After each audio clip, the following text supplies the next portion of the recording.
Shalom Bapak Ibu Saudara terkasih di dalam Tuhan. Selamat datang dalam program Kebenaran yang Memerdekakan. The truth shall make you free. Hari ini kita akan membahas tentang sebuah berita di koran mengenai dugaan korupsi. Kerugian negara kasus Asabri capai 17 triliun rupiah. Negara diperkirakan merugi hingga 17 triliun akibat dugaan tindak pidana korupsi di PT Asabri Persero. Modus korupsi yang terjadi ditengarai serupa dengan yang terjadi dalam kasus korupsi PT Asuransi Jiwasraya Persero. Begitu pula sejumlah pelakunya. Bapak Jaksa Agung mengatakan bahwa kami sudah mendapatkan hasil investigasi dari BPKP dan diperkirakan kerugiannya 17 triliun rupiah. Jumlah ini lebih banyak sedikit dari kerugian asuransi Jiwasraya. Dalam kasus Jiwasraya, kerugian negara mencapai 16,8 triliun rupiah. Kasus itu telah disidangkan di pengadilan dan sejumlah pelakunya sudah dihukum. Membaca berita tentang dugaan kasus korupsi sungguh membuat kita marah sekaligus kecewa dengan pejabat negara yang sudah dipercayakan untuk mengurus kepentingan publik. Tetapi ketika mereka melakukan hal tersebut, banyak kesempatan yang akhirnya membuat mereka melakukan korupsi yang jumlahnya luar biasa besar, 16 sampai 17 triliun rupiah. Bapak Ibu Saudara terkasih, itu bukan sebuah angka yang kecil. 16 sampai 17 triliun kerugian negara yang diakibatkan oleh tindak pidana korupsi tersebut. Kita berharap proses hukum berjalan dengan baik sehingga pelaku-pelakunya dapat dihukum berat dan semoga kerugian negara dapat dipulihkan setelah pelaku-pelaku tersebut dihukum. Kita berharap agar mereka mau bertanggung jawab, bukan hanya masuk penjara tetapi juga mengembalikan uang negara yang sudah dikorup tersebut.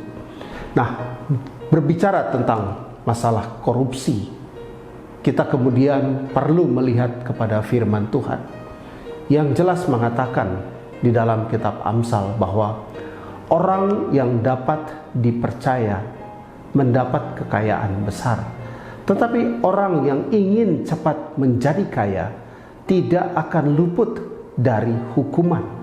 Amin. Jadi ketika kita membaca firman Tuhan, kita akan mengerti bahwa orang yang ingin cepat menjadi kaya itu tidak akan luput dari hukuman. Korupsi adalah sebuah tindakan yang dimasukkan untuk cepat menjadi kaya. Dan oleh karena itu kita melihat bagaimana pelaku korupsi itu kemudian ditangkap dan diproses secara hukum. Hal mana sangat memalukan.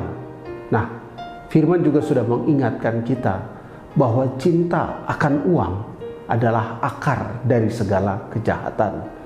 Jadi bukan uangnya yang jahat, uang itu baik, diperlukan buat semua orang. Buat melakukan pelayanan, menolong orang, kita memerlukan uang. Tetapi bukan cinta akan uang.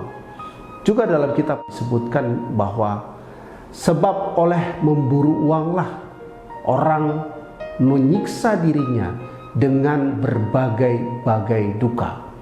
Itu jelas bahwa ketika uang dijadikan sebagai target, itu membuat orang yang memburu uang menyiksa dirinya dengan berbagai-bagai duka. Ini menjadi pesan penting buat kita semua.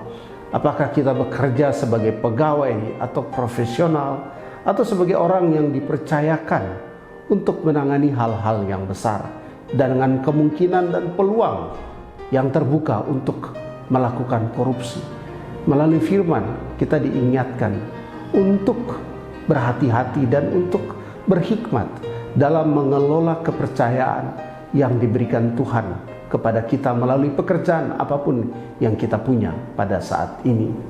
Firman Tuhan juga mengatakan bahwa siapa yang mencintai kekayaan tidak akan puas dengan penghasilannya.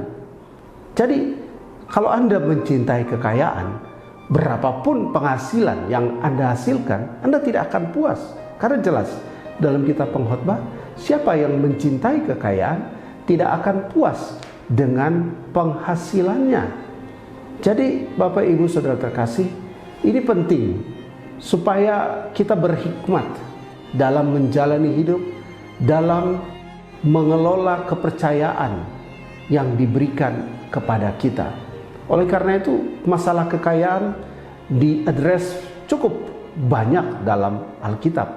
Salah satunya adalah di kitab Amsal dibilang, janganlah kamu bersusah payah untuk menjadi kaya, tinggalkanlah niatmu itu.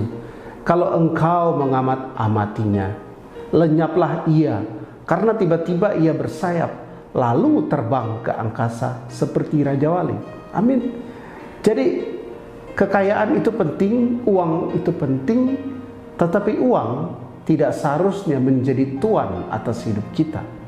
Karena ketika kita jadikan uang sebagai tuan, maka kita diperhamba oleh uang. Ketika kita diperhamba oleh uang, maka perbuatan jahat seperti korupsi itu akan mungkin sekali untuk kita lakukan. Karena kesempatan itu bisa saja ada dalam berbagai bidang profesi yang kita geluti. Tetapi melalui firman Tuhan, kita sudah diperingatkan untuk tidak terlibat dalam perbuatan korupsi tersebut. Karena Tuhan berkata bahwa aku sekali-kali tidak akan membiarkan engkau, dan aku tidak akan meninggalkan engkau.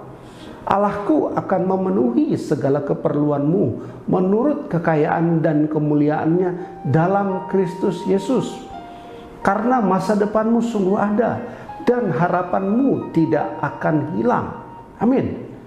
Rancangan Tuhan adalah rancangan damai sejahtera untuk memberikan kepada kita hari depan yang penuh harapan.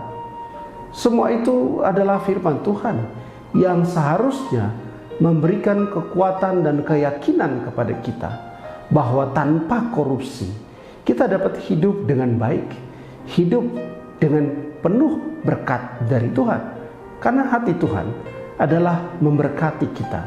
Oleh karena itu Bapak Ibu Saudara terkasih, milikilah pergaulan yang erat dengan Tuhan supaya kita memiliki mindset yang benar tentang masalah kekayaan, tentang masalah uang, sehingga kita menjadi tuan atas uang, bukan uang menjadi tuan atas kita.